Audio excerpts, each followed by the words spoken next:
This episode of Bartholomew Town is brought to you by the University of Rhode Island Online, Newport Film, Navigant Credit Union, Half Street Group, and Health Source RI for employers. Bartholomew Town. It's Bartholomew Town, and I'm Bill Bartholomew. Great to spend some time with you as always. Today we are talking about a film that came out in 2023, but boy, so many of the major themes still resonate so significantly today. And that film is No One Asked You. And we'll get into what all of that is about. There's actually a really important overlapping theme in here, which has to do with media coverage, in this case, of abortion on the whole. And I think that that is a real good focal point for a lot of the discussion we'll have today. Ruth, I guess the best thing to do is if you want to introduce yourself to everyone, your background, and how you got into this project. Hi, Bill. Thanks for having me here. I'm Ruth Leitman. I am the director of No One Asked You, a film that follows Lizz Winstead, the co-creator of The Daily Show, and her organization, Abortion Access Front, over the treacherous terrain of abortion access that happened in the United States and is continuing to happen in the United States over the last 7 years. And what's really cool and interesting, I met Lizz in Providence in 2012. I was there with my immigration documentary, which I'm proud to say was a thorn in the side of the Department of Homeland Security. I was at Netroots Nation, which was happening in Providence that year. And Lizz was there with her book, Liz Free or Die, which was a series of essays. If you haven't read that book, you should definitely get a copy. It's amazing. It's a series of essays that uses comedy and outrage to talk about some of the terrible things that are happening and have happened in her life. And in this case, it was the enlightening that happened from using comedy to talk about her own abortion story, which I felt was so similar to my own. I thought, wow, this is incredible. I had always been a fan of Lizz's. Cut to 2016, when Donald Trump was elected the first time. As I often would see, Lizz would be on MSNBC or some television news program trying to set the record straight on just what this was going to mean to the American people around reproductive access and about abortion and bodily autonomy. And so I thought, wow, things are about to get much worse around abortion access. I need to attach my wagon to Lizz's to see what's happening with them. And fortunately, her organization, which had recently started, they're about to celebrate their 10-year anniversary next month. The organization had just started and they were talking about doing a vaginal mystery tour, which took us through all of the abortion at-risk states across the country, specifically in the Midwest and in the South, bringing comedians and comedy and outrage to that discussion to help clinic workers and employees and volunteers and escorts to help make their lives a little bit easier in the terrain that they were dealing with. And so we followed them. It was kind of like being in a band, traveling on the road, going from state to state and showing Lizz and her organization and how they were able to do something that was very specific for independently run clinics around the U.S. Very interesting. And that's, I think, what is so interesting about it is the origin point of this project, at least even from sort of earlier projects that led to it, and obviously conception as well, took place at a time where things were really rapidly changing in the reproductive and I think really women's and humans' rights space. I think most people would agree with that here in this country, ultimately landing on that leaked memorandum, Supreme Court memorandum, that indicated we would be facing what is somewhat dystopian in reality, going backwards in women's rights and reproductive rights. What was the temperature from a production standpoint when that pivotal Supreme Court memorandum was leaked and it was essentially codified into reality that which was apparent when Donald Trump was elected as likely to happen, at least at some level, was now happening full scale? That was such a crazy time because we were waiting. Obviously, we were waiting for the decision. I don't think anybody thought that there would be this leak. But what was so interesting about what happened then, and Liz really does sort of address this in a pretty important moment in the film, too, is that we had a country full of progressives who were surprised. And that was really problematic. You know, everyone was surprised about the leaks, sure, but like, or sort of incensed by it.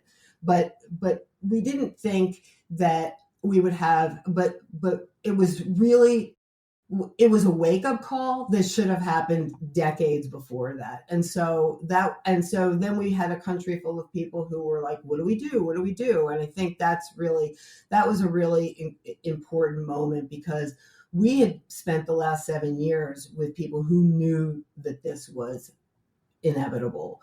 And so that made it all the more heartbreaking that we would get this leak and then we would get the definitive, oh, yes, the Dobbs case is overturning Roe, and that's it. And I think that we also are living in a country and a time, and I can certainly use Rhode Island as an example of this. You know, I live in Chicago, I live in Illinois, which is really, you know, one of the places, 1 in 4 abortions that happen in America for women or people who need abortions who live who live in a state where abortion is illegal. 1 in 4 are happening in my state, in Illinois.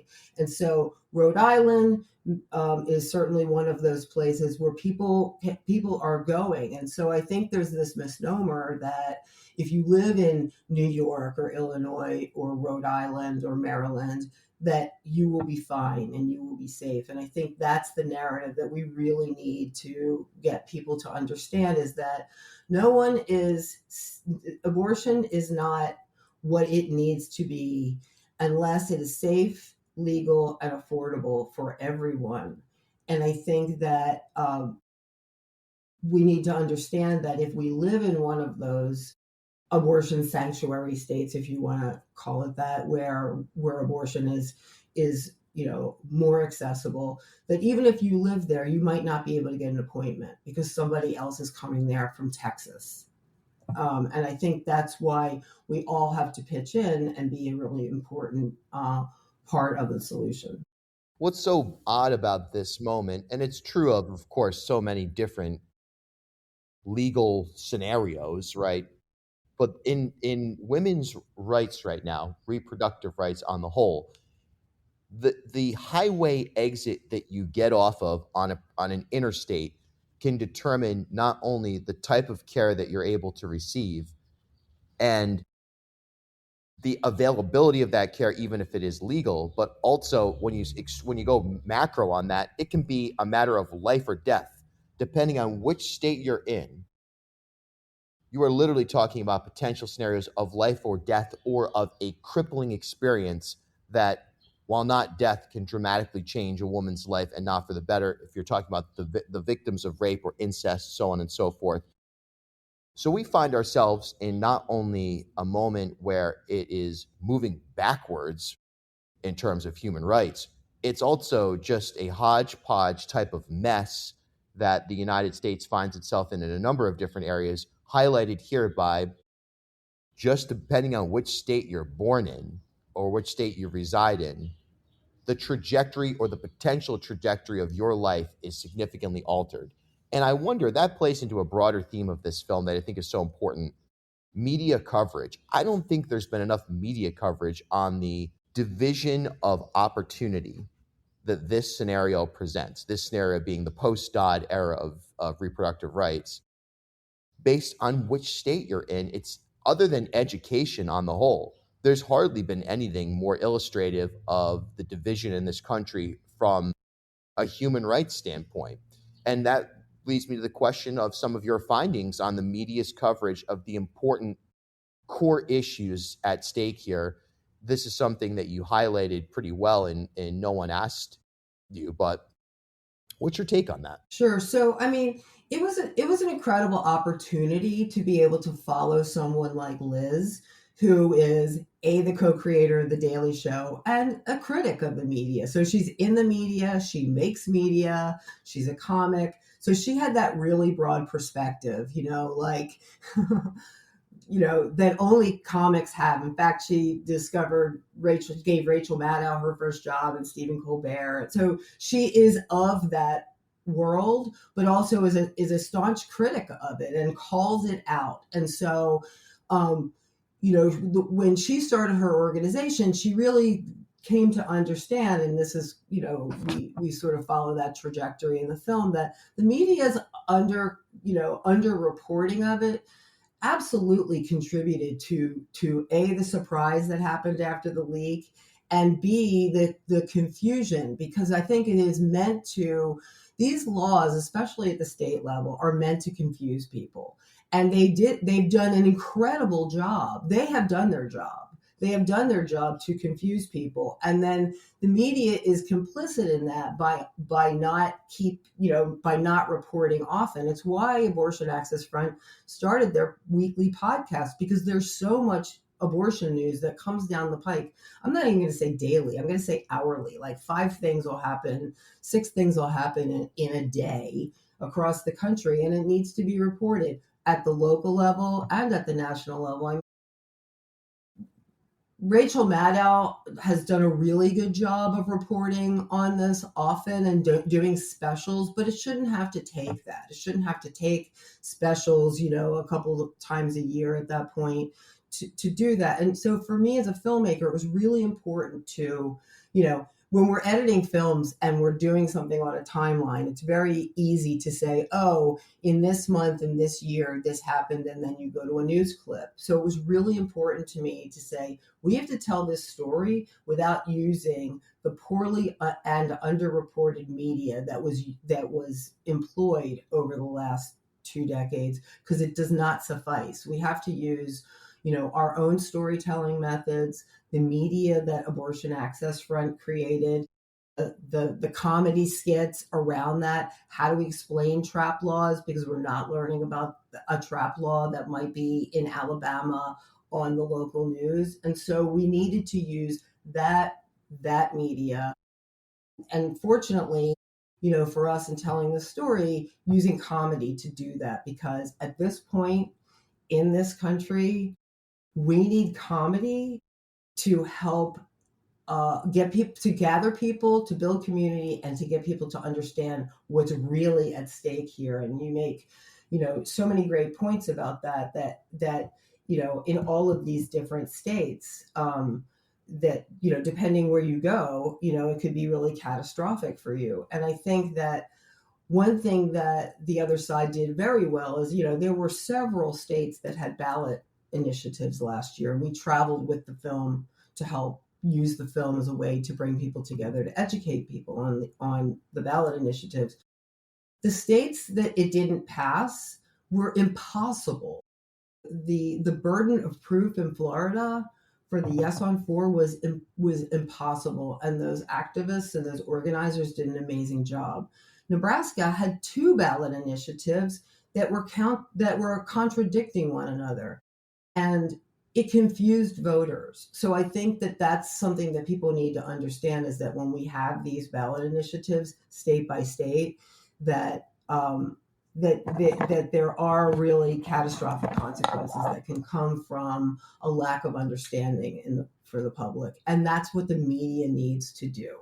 They need to help educate the public on those things.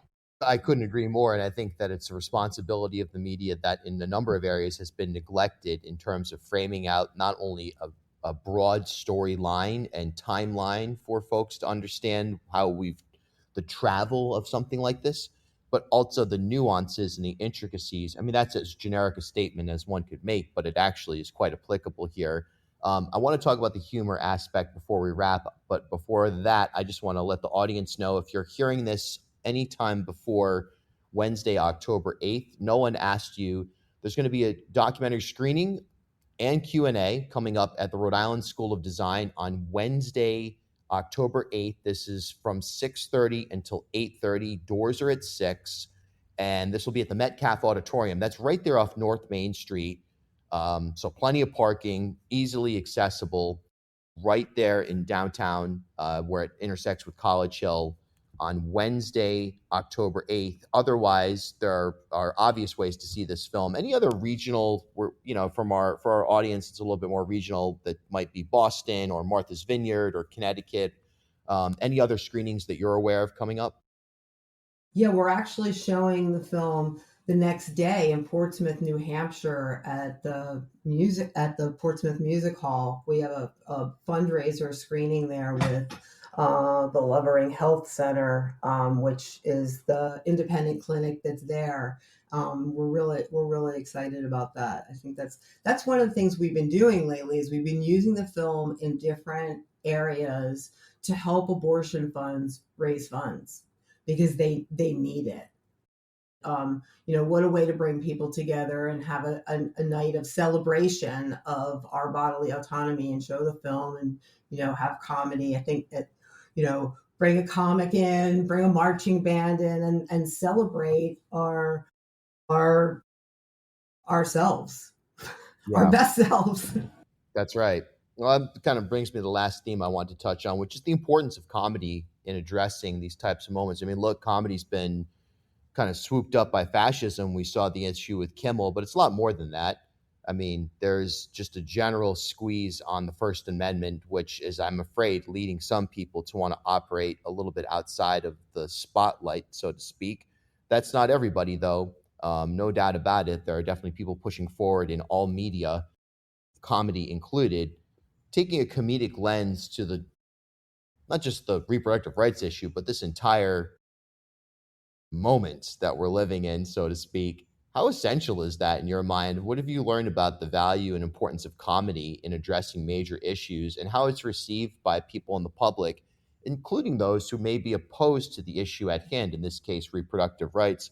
Were you able to get through to anybody using the tool of comedy from your standpoint as a documentarian?